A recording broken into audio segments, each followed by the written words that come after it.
Yo guys, what is going on? My name is Vexlite, and today I'm bringing you the top 21 fights I want to see in the UFC in 2021. I did a same video like this at the beginning of 2020, the top 20 fights I wanted to see in 2020.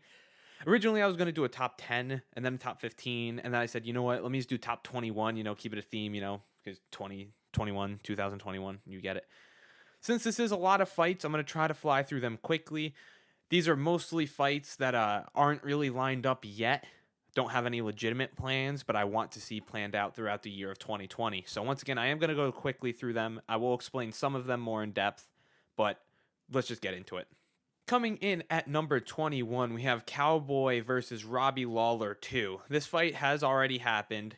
Robbie Lawler was the winner the first time around. It was just a 3-round fight, and it was decision victory Robbie Lawler got. Reason for this fight is because, Cowboy and Robbie are both on a massive losing streak. I mean, Donald Cerrone got a tie or a no contest in his last fight. I don't remember. Basically, this fight's happened once. They're both on a significant losing streak, I'd say, 3 or 4 both. And they're both fan favorites, so it's going to be hard to see either one of them lose again, but it'll get a lot of views and, a lot of attention because these are both fan favorites. And since they are both on losing streaks, everyone's going to want to see both of them win. And those are always the most exciting fights. Both of these fighters have evolved a lot since 2017. It's been basically 4 years since this fight happened. So I think there's no reason not to have a second go at this fight now that they're both in welterweight again. Coming in at number 20, we have Robbie Lawler versus Tyron Woodley 2. This fight was actually supposed to happen in 2020, but it got canceled. I don't remember the exact reason. Basically, reason I want to see this fight is, one, it happened before, so there was already one fight, and Tyron, obviously knocked Robbie Lawler out pretty decisively. Two, is that this fight was supposed to happen in 2020, and it got canceled, and I was super excited for that fight, so I really hope that it can get scheduled again. And I think Robbie Lawler is still doing good. I mean, despite he is on a losing streak, but Tyron Woodley is also on a losing streak. I think Tyron Woodley's a little past his prime, something's wrong with him. I think he's definitely past his prime. I don't know if he's really into the sport anymore. So I think this would be another good fight. 2 people on losing streaks, two people that can main event, 2 big names. Everyone would be rooting for Robbie Lawler, I'd say. And I think this will be a way closer fight from the last time. When Tyron beat Robbie the first time, Tyron was kind of on top of welterweight. Everyone's like, oh, GSP fight, please, into his title run. I know people didn't like him too much, but he was dominant for a long time. He's definitely different now, so I think this fight would pan out differently, which is ultimately the reason I want to see this happen. Coming in at number 19, we have Jose Aldo versus Frankie Edgar 3. This fight has happened 2 times already. Jose Aldo was the winner of the first and second fight, actually.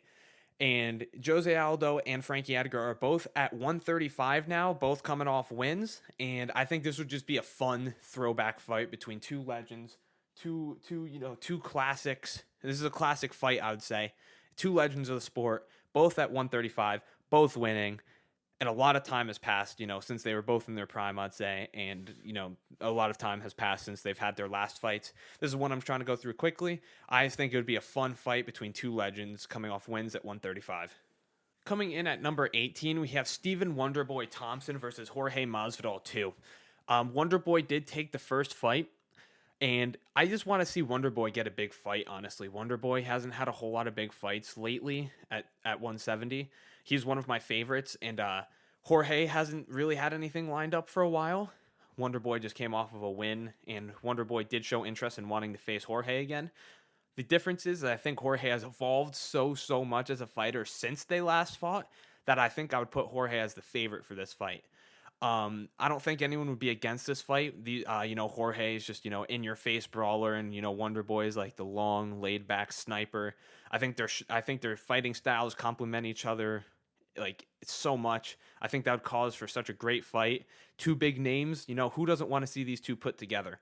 And I also think the winner of this would be in line for a title shot because these 2 are at the top of 170. So I think this is a fight that should happen in 2021. Coming in at number 17 is going to be Leon Edwards versus Jorge Masvidal. Obviously, everyone knows the story behind why this should be a fight. Leon Edwards was talking smack to Jorge backstage, and Jorge gave him the 3-piece and the soda. As cringy as I think that line is now, that's a good way of telling the story. If you follow UFC, obviously. Leon Edwards hasn't fought in over a year now. Basically, I think this is just for Leon Edwards, to shine, to like sink. Coming in at number 17, we have Leon Edwards versus Jorge Masvidal, and obviously everyone knows why this should be a fight. After the Darren Till win, Jorge Masvidal and Leon Edwards had a clash backstage where, the three-piece Minnesota incident happened, that boosted Jorge that night. And basically, I think this fight is just going to have to happen for Leon Edwards. This is going to prove himself. Is he really a top guy? He is on a winning streak, but everyone says, he hasn't fought a real top guy.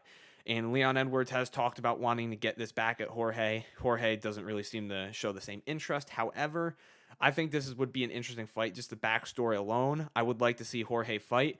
And I think this would be an interesting point of Leon Edwards' career. It's basically make it or break it at this point. If you beat Jorge, everything you said has been true. Even though you've had a year off, you are at the top. You do deserve, that title shot that you thought you deserved, all this. Or Jorge can shut him up, which I do think would happen. I think Jorge would beat him. I think Jorge would shut him up, and then we know that Leon Edwards maybe isn't worth all the hype. I'm not exactly a big fan of Leon Edwards. I am one of the haters. I know the hardcore guys love him. I just don't like how he hasn't fought in over a year, and he hasn't fought anyone notable, and he seems to just be really whiny for the position he's in specifically. I don't like it, but I think this would be the culmination of the Leon Edwards talking point in MMA that's been on here forever. Let this be the culmination of everything. Is Leon Edwards the top guy, or is he not? That's what this fight would find out. Coming in at number 16, we have Brian Ortega versus Zabit Magomedsharipov. Now, this was actually supposed to happen before, but it didn't. I think this fight should happen, especially after Ortega's last performance against the Korean Zombie. Ortega looks like a brand new man, insanely clean striking, and we know Zabit has insanely unorthodox and flashy striking. So this would be a masterpiece, a beautiful thing of art on the feet between these two. Plus, it was planned before, and Ortega's on top with his last performance. I think he just needs one more win, and he's back at a title shot, in my opinion. And I'm not even a huge fan of the guy, but that performance was insane. I was rooting for the Korean Zombie, but I can even admit that, and that performance was absolutely insane. The only stipulation I have with this fight, this needs to be a 5-rounder. This needs to be a fight night main event. It has to be. I want to see Zabit go 5 rounds. I wish Calvin Kattar versus Zabit was 5 rounds. I feel like this is great for both men. Ortega, if he wins decisively against Zabit, because Zabit is a legitimate guy in the division, I think that would elevate him maybe just to a title shot if everything lined up right for him. And this could be a good proving ground for Zabit. He can beat Ortega, the top guy, one of the top guys in 145 right now, in a 5-round fight. Zabit needs a title shot. So a win for either man would be absolutely great for their careers, and it would just be an absolute work of art for the fans. I really want this one to happen.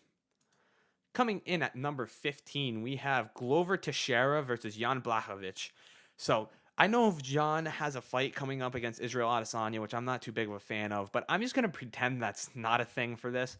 Let's just pretend Jan wins, or the fight gets canceled. I'm not really taking into consideration that Izzy is probably going to become champ. That's what I see happening. I think Glover Teixeira should be getting a title shot after his last performances, after how he dominated Thiago Santos, after nearly getting put away.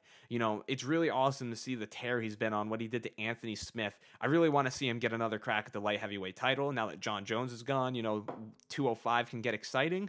And Glover versus Jan would be an exciting fight. I do think Jan would probably win, but just how Glover's been lately, I really want to see him get a title shot, and preferably against Jan and not Izzy. And my reason for that is, Jan's a real 205er. I think Izzy's only going there, boost his career, his GOAT status, or probably get at John Jones. I don't see him staying at 205 ever, really. Coming in at number 14, this was on my list in 2020. It's Shevchenko versus Nunes 3. I'm not going to go too deep into this one. I think both ladies are towards the end of the career, more specifically Nunes. She doesn't have a whole lot left to do. And before she retires, which I do see coming, I really want to see this fight happen again. That's basically it. First fight, Nunes won decisively. The second fight, Nunes won razor thin. I think you could give it to either lady. That's why I want to see this fight happen. Two greatest, both have improved greatly since their second fight. So I think this would also prove the GOAT of women's MMA. Make it happen in 2021. Coming in at number 13, we have Joanna Jedrzejczyk versus Weili Zhang, or Zhang Weili. I always get it backwards. I should just probably look it up, right? But this fight was an amazing fight in 2020. It was so good, so close. The decision was so close. I think you could give it to either woman. I think Joanna won, but it was still, even despite the contested, the disputed decision that could go to either lady. I think anyone can make a good claim for either side. It was just a great fight, and no one would complain about seeing this again. I think this was the greatest women's fight of all time. Super entertaining. I love Joanna, and this was a great fight. And since she was so close, I really want to see her get that shot again, just because it would be entertaining as well. And it's kind of weird Joanna not being in the title picture. I know that's bias and just a dumb reason, but it's a good fight and a close decision, so why not run it back? Coming in at number 12, we have TJ Dillashaw versus Dominic Cruz 2. Dominic Cruz has fought in 2020, surprisingly. He fought Henry Cejudo and lost. TJ Dillashaw is coming back from his suspension in 2021 off of a loss to Henry Cejudo. I don't know if Dominic Cruz is still in the fighting, but I would love for this fight to happen. Who would be better to reintroduce TJ Dillashaw into the 135 division than Dominic Cruz? Dominic Cruz manhandled TJ Dillashaw last time they fought, but a lot has changed. It's nearly been 5 years since that fight happened. Is TJ Dillashaw better than Dominic Cruz? Honestly, I think I would favor TJ Dillashaw now, but I think it's still a super, super close. It could be a pick'em fight in the odds makers' eyes. I think it could be. And, who wouldn't want to watch this anyway? Who doesn't want to see Dominic Cruz fight? And love or hate TJ Dillashaw, you do want to see what's going to happen with his return after the 2-year layoff. I think this would be the great introduction, not like a title shot for TJ, not like a number one contenders match. Dominic Cruz is still a great win to have under your resume. For TJ Dillashaw, he'd be getting his loss back. And if he beat Dominic Cruz, I think he'd be up in the top 5 anyway. So I think it all lines up. Coming in at number 11, we have Tony Ferguson versus Michael Chandler. Michael Chandler just recently joined the UFC, and basically every lightweight has had something to say about him. But the fight that I think makes the most sense is Tony Ferguson, since he's on a 2-losing streak now. Both pretty bad losses, in my opinion. That's why I think this makes the most sense. Who doesn't want to see Tony fight? I know you can get someone like Dustin Poirier or Dan Hooker or Paul Felder, but I think Chandler deserves like a top name. Not that those guys aren't top names, but I think Tony's the biggest name out of all of them. I think Tony has a decent chance at winning this. I don't want to see Tony go on a 3-fight losing streak, but if Chandler does beat Tony, that solidifies him top 3, top 5 of the lightweight division. So important fight for both men, and I think it would just be a great fight. Who would win on the feet? Who would win wrestling? What's up with Tony? Is Michael Chandler as good as he says? Who knows? Coming in at number 10, we have Conor McGregor versus Max Holloway 2. Basically, I just think this would be an interesting fight. There's nothing more to it. The last time these two fought, it was 7, 8 years ago at this point. 8 years ago.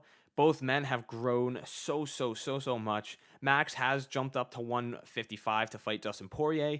Max is no longer featherweight champion. Max can go on a run at 155 now. I think Max would be way better in this fight than he was in 2013. And, Conor seems to be back having these fun fights against Dustin Poirier, against Cowboy Cerrone. So I think this is a realistic one that can actually happen in 2021. I think it would be a great striking showcase as well. Max has gotten so much better with his striking since 2013. And Conor didn't even finish Max last time, let that be known. So, I think this would be a good one to see. Coming in at number 9, we have Conor McGregor versus Justin Gaethje. Basically, these two they've always been talking about each other, and especially after seeing Gaethje's performance against Tony Ferguson, I think now is the time to make this fight. This would be a great 155 fight. Gaethje seems to be a lot more calm and selective and not as swinging for the fences, not as powerful with every strike. He seems to be way more intelligent with his striking, which definitely gives him more of a boost in his chances of winning against Conor McGregor. I still think Conor would win, but since Gaethje has improved on the feet, in my opinion, and I don't think you can dispute that, I think this would be the best time to make the fight. I think this would be a great striking showcase, and, this feud can finally get laid to rest. These two are top 155ers anyway, and they would make up for a great fight. I don't know who would be against seeing this.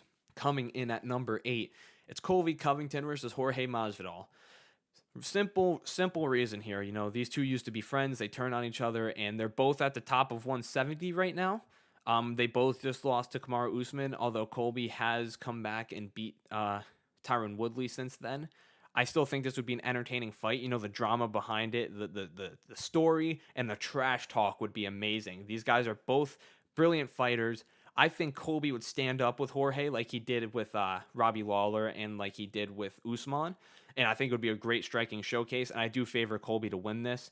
Basically, great story here. Two friends turned rivals, top of 170. Whoever would win this would probably be next for a title shot, especially Colby. Make it happen. I think it would be a great fight as well. And would Colby wrestle? Would Colby strike? You know, a bunch of questions here. Great fight. Coming in at number 7, we have Khabib Nurmagomedov versus Charles Oliveira. This is my most realistic anticipated fight for Khabib's return. If it's going to be at 155, he's still the champion. Who's going to fight Khabib? It's not going to be Dustin Poirier again. He beat Dustin Poirier insanely easy. It's not going to be Conor McGregor again. Well, it could be. It could be. Very easily could be. That's a lot of money. And, you know, Conor lasted the longest out of most of his opponents. So, and you know the UFC, they would give Conor a title shot anyway. It's not going to be Justin Gaethje. He just lost terribly. I mean, not that that's a bad thing. You know, Khabib's a monster. To Khabib. Who's it going to be? Can't be Tony Ferguson. Tony just got destroyed by Charles Oliveira and Justin Gaethje. Out of everyone at 155, I think the most exciting fight, the toughest fight for Khabib would be Charles Oliveira. He's great. He's great on the feet. You know, he's improved striking so much. But, you know, let's talk about what this fight's really going to be. Khabib's going to take him down. And what's Charles Oliveira going to do? You know, Charles has decisively beaten Tony with grappling. You know, he's definitely the better grappler. We have seen that. We know that. We know his grappling. We know his scrambles. We know his jiu-jitsu is better. We know his submissions are better. We know everything. Tony loses to Khabib indefinitely, in my opinion now. Charles probably, most likely, will still lose, but I think it's the most interesting fight at 155 to make for Khabib now. Coming in at number 6, it's Jon Jones versus Stipe Miocic. You know, real simple. Stipe is the best heavyweight of all time. Jon Jones is the best light heavyweight of all time. Jones is apparently walking around at 240 now. Put the best two against each other. You know, Jones doesn't need to prove himself. You know, he's the best 205er. I don't even like the guy. He's the best 205er. We don't want to miss out on this super fight. This is a super fight. The super fight of all super fights. More of a super fight than DC. And I love DC. This is a fight that needs to be made. You know, Jones doesn't need a warm-up fight at heavyweight. We know he's insanely good. Let's just get the super fight out of the way. You know, let's get the BS, the drama of, oh, well, he needs to prove himself a heavyweight. No, he doesn't. Let's just get the super fight here. I think Jones would win, honestly, and that's a scary thought. Jones as heavyweight champion. Imagine Jones goes down in history as best heavyweight and best light heavyweight fighter. It would be insane. And Stipe is still insanely good, too. You know, don't write Stipe out. Stipe could definitely beat Jones. Coming in at number 5, breaking into the top 5 now. We have Colby Covington versus Usman 2. This was my fight of the year when it happened. I think the drama behind this was so great. And then when they got into the ring, two of the best wrestlers at 170 put on a 5-round striking fight. And the striking was impeccable. It was such an entertaining fight. I was on the edge of my seat. You know, who was winning? I had Colby winning 3-1. Or no, 2-2 going into the 5th, I believe. Some people had Colby winning 3-1. Some people had Usman winning 3-1. A lot of people had it 2-2. If the finish didn't happen, who would have won? Who was winning the ladder of that last round? And then you think, what would happen if these two decided to actually wrestle each other? Who has the better wrestling? You know, it's in Covington, love him or hate him, he's a great fighter. You know, he lost to Usman, but look what he's done since then. And this just makes for such an entertaining fight. Love him or hate him. It was a great, insanely close fight up until the finish. And if Covington could get maybe one more win at the top of 170, this fight definitely needs to happen in 2021. Coming in at number 4, this one's not going to need much of an explanation. It's Conor McGregor versus Nate Diaz 3. I don't need to say more than that. You know, time is fleeting. Let's make this happen sooner than later. This was on my 2020 list. I don't care where it happens. 155, 170. Let's get the trilogy fight. It'll be the biggest draw in UFC's history. It'll be entertaining. You know, I think Conor might win this one. I think Conor might put away Nate Diaz. Maybe. I think Conor wins, but maybe by finish. No explanation needed. Their two fights were amazing, especially the second one. Let's get number 3 before, you know, time is too late. Coming in at number 3, I feel like this might be a shock to some people, but it's Alexander Volkanovski versus Henry Cejudo. I'm going to go in depth on this one. Alexander Volkanovski is not getting enough credit for what he's done at 145, in my opinion. He's had only one loss in his career, and he's on a huge fight winning streak right now. He beat Max Holloway twice. I know it was insanely close, and the second fight wasn't too exciting, but he's 22-1 or something like that. I'm not looking at the record right now, but he's not getting a lot of credit. He beat a lot of good people. He beat Chad Mendez, Jose Aldo, Max Holloway. He's the top 145er right now, undisputed. And I feel like he's not talked about enough. Now let's talk about Henry Cejudo. Henry Cejudo, I hated him. I knew it was all gimmick. I knew his cringiness was all an act, but it couldn't stop me from hating him. I still thought, even though it was an act, it was dumb. But now that he's retired, now that he's been away, I look at him from an objective standpoint, less emotionally charged. I say he was a great fighter. What he did, how he turned his career around from losing to DJ to coming back, beating DJ in a razor-thin decision that I think could be awarded to either man, to then beating everyone else, Marlon Moraes for the 135 belt, TJ Dillashaw, Dominic Cruz. He's definitely a great fighter. You can't take that away from him. And I wouldn't be against a 145 title shot. I wouldn't be against seeing him possibly become quadruple C, 125, 135, 145, and the Olympic medal. Alexander Volkanovski and Henry Cejudo are pretty close in size as well. So I think this is just a great fight between two great smaller fighters. And it'd be interesting to see Cejudo at 145. I genuinely have no idea who would win this. It would be an insanely close fight, and history would be made if Henry Cejudo won. And if Alexander Volkanovski won, I feel like he's going to get bumped up to GOAT talk, which I think he deserves. Coming in at number 2, we have the Khabib fight I want most, Khabib versus GSP. Now, let me say something real quick. This doesn't even have to be at 155. It does not. It could be at catchweight, 165-pound belt, please. Or it could be at 170. I do not care. It doesn't need to be for a belt. What this fight means more than the belt, let me be honest. This fight is for GOAT status. If GSP can beat Khabib, GSP is the undisputed GOAT. I think he's the GOAT right now. I think if GSP beat Khabib, then it's super undisputed that GSP is the best. However, if Khabib does beat GSP, GSP has to be out of the GOAT talks, and I think that bumps Khabib up there. And that's what it boils down to. Who is the best MMA fighter of all time? Is it GSP or is it Khabib? So I feel like top 3 is Jones, Khabib, and GSP in no specific order, what I just said. And whoever wins this fight is number 1. That's what it's about. Not about a title, although imagine if it was at 155 and GSP wins, he would then be 170, 185, and 155 champ, which would be awesome. I'd love to see that. But this is about GOAT status. This is the GOAT fight. The marketing behind that would be insane. The GOAT fight. And coming in at number 1, it's Jon Jones versus Israel Adesanya. Is this going to happen at 185? No, this is going to happen at 205. Here's what I see happening. I see Izzy beating Jan Blachowicz for the title. I do. I really do. I think Izzy's going to be 205 champ, and he's going to be 2-division champ, and he's going to call out Jon Jones. These two have been at each other's throats for how long now? I don't even remember. But the real magic behind this fight is Israel Adesanya is undefeated. Jon Jones is basically undefeated. He has the one DQ loss, and a lot of people said, "Oh, he lost all of his latest decisions." But let's be real here. He didn't lose the decisions. The judges gave him the fights, and I'm not a fan of him. I'm just telling it how it is. I don't know who would win this fight. Let me be 100% honest. If it comes to wrestling, even then, Izzy is, he talks about how everyone thinks the thing is wrestling and, everyone's going to beat him with the wrestling, but it hasn't happened yet. Izzy is a great, great striker. He's calm, cool, and collected in that cage. He picks his shots methodically. He sees strikes coming before they're there. Great head movement, great cage awareness. Israel is one of the best in the UFC right now. His fights are super entertaining, except the Yoel Romero fight, but let's pretend that didn't happen. But Jon Jones, it's just, I can't even think of the words to describe how insane this fight would be. You just have to know what's going on in the UFC to know right now. And it's one of those things, either how big of a fight this is, or, you haven't been watching long enough or paying enough attention to really understand. To the hardcore or even the casual fans that are paying attention, how big of a fight this is. Jones will get his first, real loss, or Izzy will get his first real loss. And will Jones be back at 205? Will Jones, be heavyweight champ, and then Izzy's 205 champ, and then that's a fight? So many crazy things. And I just think this would be such a great fight, and I think it's realistic too. I think it's more realistic than GSP versus Khabib. I think it's more realistic than Volkanovski versus Hudo. I think it's more realistic than Conor versus Nate. I think this is the most realistic one, which bumps it up to number one. That's why it's here. I do want this to happen. I don't care where. I just want it to happen, man. Such a great fight. The anticipation for this fight would be insane. And who the hell would win?